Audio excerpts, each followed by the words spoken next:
Mr. Hegseth, about how much money has been spent on this war to date, and how much more do you anticipate spending? Well, as our comptroller laid out, the estimate is less than $25 billion at this point as far as an expenditure. And the question I would ask this committee is, what is it worth to ensure that Iran never gets a nuclear weapon, considering the radical ambitions of that regime? I mean, almost every member of this dais at some point has said, whether it was Thank you for your answer. I'll proceed to my next question. Thank you for your answer. President Trump is the one that's willing to make sure it doesn't happen. Supposedly, we had taken care of the nuclear capability last time around. And now this war, we're at it again, because obviously we said we did, but we didn't.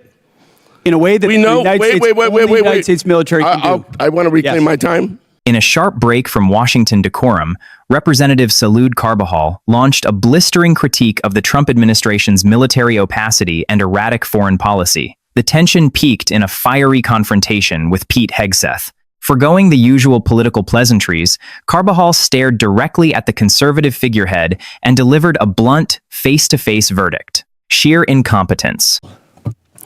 Thank you, Mr. Chair, and thank you, General Kane, Mr. Hegseth, and hers for being here today.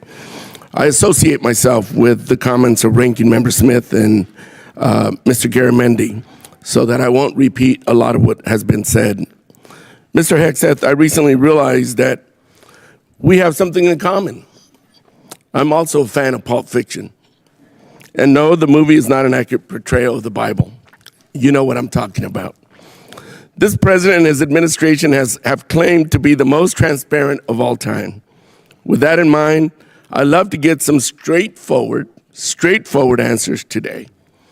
Some estimates show that the Trump administration's war of choice in Iran is costing taxpayers around $1 billion every day. In addition to spending taxpayer money on a war they don't want, it is also driving up costs. The cost of gas, while the cost of living is skyrocketing under this administration's policies. To me, and I assume to the American people, it is unclear why we started this war, how it will end, and what anyone gained from it. Mr. Hegseth, about how much money has been spent on this war to date, and how much more do you anticipate spending? Well, as our comptroller laid out, the estimate is less than $25 billion at this point as far as an expenditure. And the question I would ask this committee is, what is it worth to ensure that Iran never gets a nuclear weapon, considering the radical ambitions of that regime? I mean, almost every member of this dais at some point has said, whether it was Thank you for your answer. I'll proceed to my next question. Thank you for your answer. President Trump is the one that's willing to make sure it doesn't happen. Supposedly, we had taken care of the nuclear capability last time around. And now this war, we're at it again, because obviously we said we did, but we didn't. In a way that we know, the United States military can do. I want to reclaim my time. We know that the cost of oil and gas has gone up as a direct result of this war, and the American people are feeling that pain at the pump. In an attempt to alleviate the high price of gas caused directly by this president, he lifted sanctions on Russian oil. The way I see it, this is a massive gift to Putin and Russia's struggling economy. Mr. Hegseth, is there any concern that easing sanctions against Russia will allow Putin to continue funding Russia's illegal war against Ukraine? Well, we've seen Russia's and Putin's inability to make effective battlefield gains, just like their inability to defend the Maduro regime with the billions of dollars of systems the Russians sent to Venezuela in order to defend him, which were defeated in 15 minutes.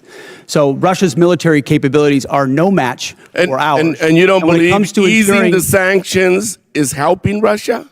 Well, we have the best energy team in the planet it's just a yes or no. White House. We're going to ensure that this is not deja vu. It's a simple yes or no. I understand the energy dominance that this administration has unleashed. All right, well, I'll proceed to my next question. Strategy. Last week, it was announced that the Department of Defense is no longer requiring service members to get their annual flu shot. Now, this is an easy one for you. It's a softball. Don't screw it up. The rationale was to, and I quote, restore freedom to our joint force. This has been a requirement since 1950 because it is an effective at preventing the spread of flu among our troops. It's not some new woke requirement. as you like to lean on for much of your rhetoric, this decision is actively making our military less safe and less prepared. Mr. Hegseth, at this time, are there plans to remove the mandatory requirement of other vaccinations like measles, mumps, and polio? We made very clear in our announcement that it applies to service members having a choice as it pertains to the flu vaccine. Don't you think that's a little reckless? No, I think allowing well-informed Americans who serve our country to make a choice is not reckless. And commanders will still have latitude, say, for a submarine or something else to make a decision for a unit about whether it could be mandatory in a particular circumstance. But overall, our troops have earned the right to be able to choose about something like that related to their health. Mr. Hegseth, I stand by what I said last time you were here. You were incompetent then, you're incompetent now, and you're the gift that keeps on giving when it comes to incompetence. With that, Mr. Chairman, I yield back. Gentleman yields back. Chair, not Other than that, I'm doing great. Gentleman Thank from you. Mississippi. Listen, when you're bleeding $1 billion taxpayer dollars a day on a murky war in Iran with zero exit strategy, you can't just walk into a hearing and expect a polite pat on the back. Carbajal completely stripped the gloss off Hegseth's talking points, and it was brutal to watch. You've got Hegseth out here trying to sell us on easing Russian oil sanctions because Putin's military is supposedly weak, while simultaneously pivoting to buzzwords about energy dominance and defending a move to gut basic flu shot, readiness for our troops, under the guise of personal choice. It was a masterclass in political deflection, but Carbajal wasn't buying a single second of it. Instead of playing along with the usual Beltway theater, he threw out the my esteemed colleague script and dropped the soundbite that's already dominating every timeline today. He looked the man dead in the eyes and called him exactly what he is, straight up incompetent. No spin, no teleprompter fluff, just absolute unfiltered accountability. And honestly, it's the exact kind of reality check this circus desperately needed. Well, they should be aware that this guy doesn't want to be held accountable. And what accountability means, often it means investigations. And I think the investigation we should be having right now is, why did we hit 15,000 targets in Iran and get little to show for it? We have 13 dead Americans, over 150 dead Iranian little kids. Strait of Hormuz is closed. Gas prices are just skyrocketing. In Arizona, it's nearly $5 a gallon now. People can't afford their lives. And this president and secretary of defense, they don't have a plan, and they're flailing here. And he talks about he doesn't want to be held accountable. So we're in a spot right now where this administration just doesn't know what to do. So, Senator Kelly, what would be your recommendation if you were in the president's inner circle? Because you're right. I mean, they're boxed in right now.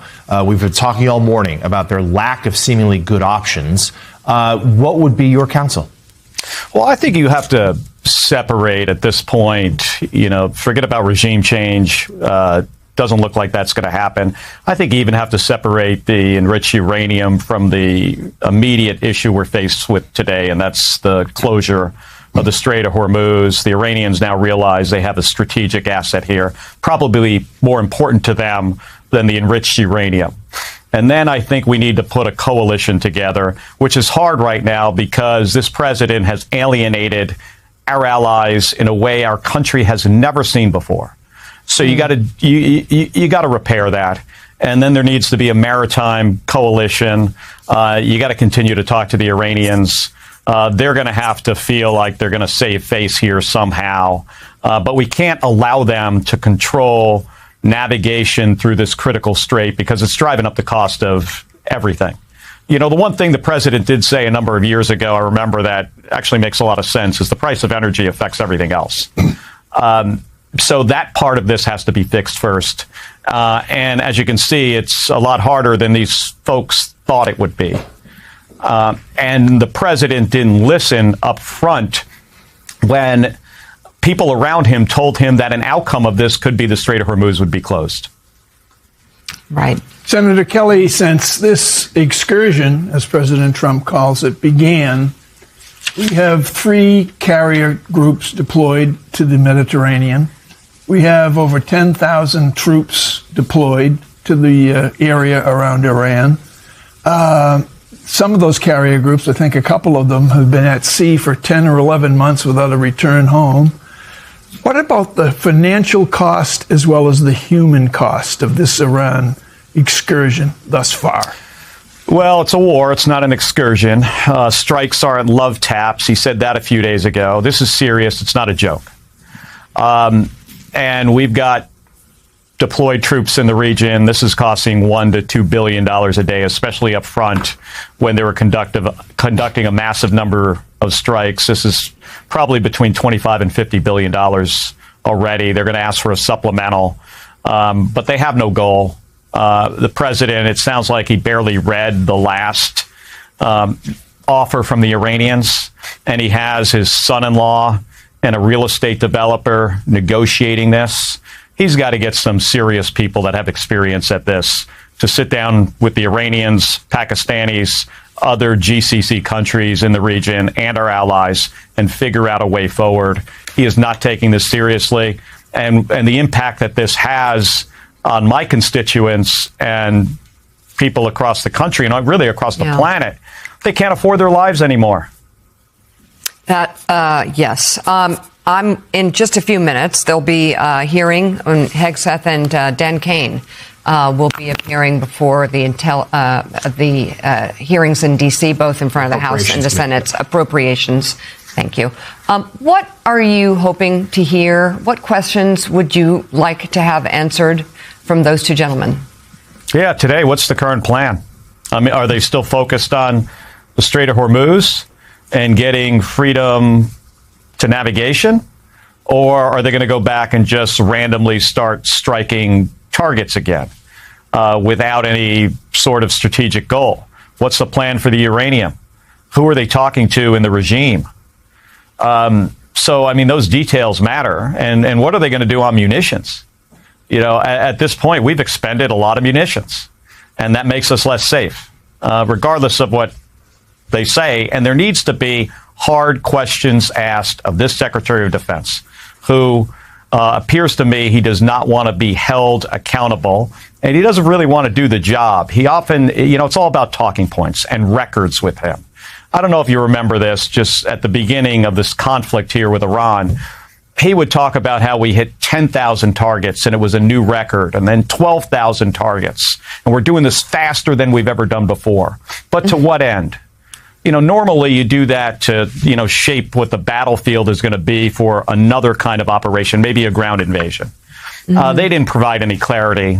The president still hasn't clearly articulated what is the goal here. And now it seems to me the strategic goal is to get back to where we were before in February. That seems to be their goal.